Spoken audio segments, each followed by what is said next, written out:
She says, so I'm halfway through the recent debate between Trent Horn and atheist Pinecreek on the resurrection.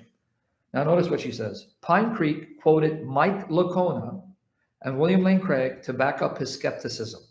Listen to what he says. He is an atheist. He's quoting Mike Licona, a conservative Christian, in a debate whether Jesus rose from the dead. Who's he quoting? Mike Licona, a Christian. Listen, the atheist is to refute or deny that Jesus rose from the dead. Listen. Problem. Quoting Mike Licona, and I tell you, I love Mike Licona. Let's really listen to this story, and you'll get I love Mike Licona. I tell you, I love Mike Licona. You hearing it?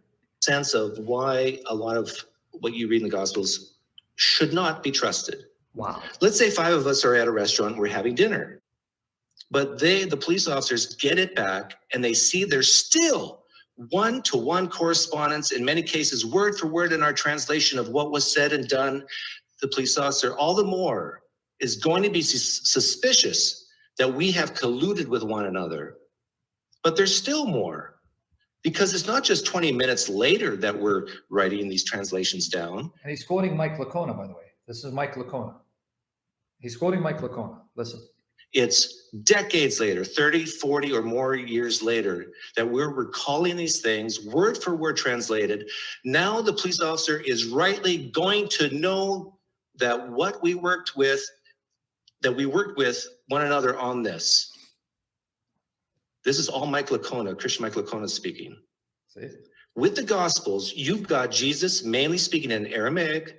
It's been translated into Greek. It's almost word for word and reported at a minimum of 20 years later. And just like Mike Licona gives in this narrative, that one is rightly to be suspicious of the account, we should be suspicious of the account of the Gospels. See? Now, I ask you again, if you answered that... Did you hear that? Did you hear what he just said? He used Mike Licona to justify being suspicious of the gospel accounts. Okay? Now watch him quote William Lane Craig.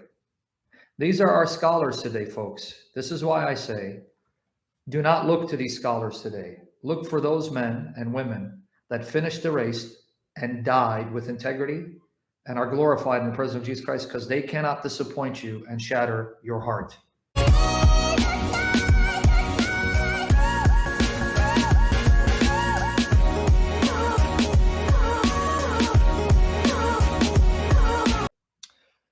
Gospels that were written within the lifetime of the witnesses of Jesus may have included a sayings gospel written by Matthew, that Matthew and Luke will narrate the same stories about Jesus not found in Mark.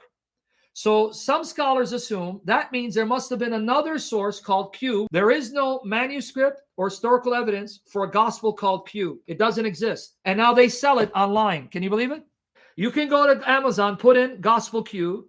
In other words, scholars have taken the sayings of Jesus that Matthew and Luke include, not found in Mark, combined them in a volume, and now are passing it off and selling it as the Gospel Q.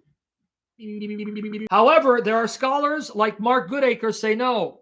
Q is the Logia of Jesus written by Matthew in Aramaic.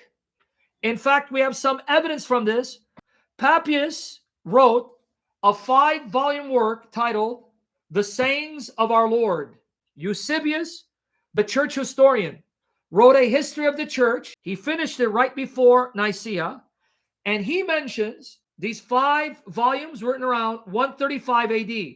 He met the apostles, he met the disciples, he met John the Elder, which some try to say is different from John the Apostle. And so he's recording from firsthand eyewitness testimony. In fact, he even said he preferred hearing from the apostles than quoting from written sources. The tradition says in Aramaic, and it's not just Papias, other church fathers mention this means not only were they passing on the words of Jesus orally, but from the... I'm going to assume that Mike has read the fragments of Papias. They're easily available and anybody can read them.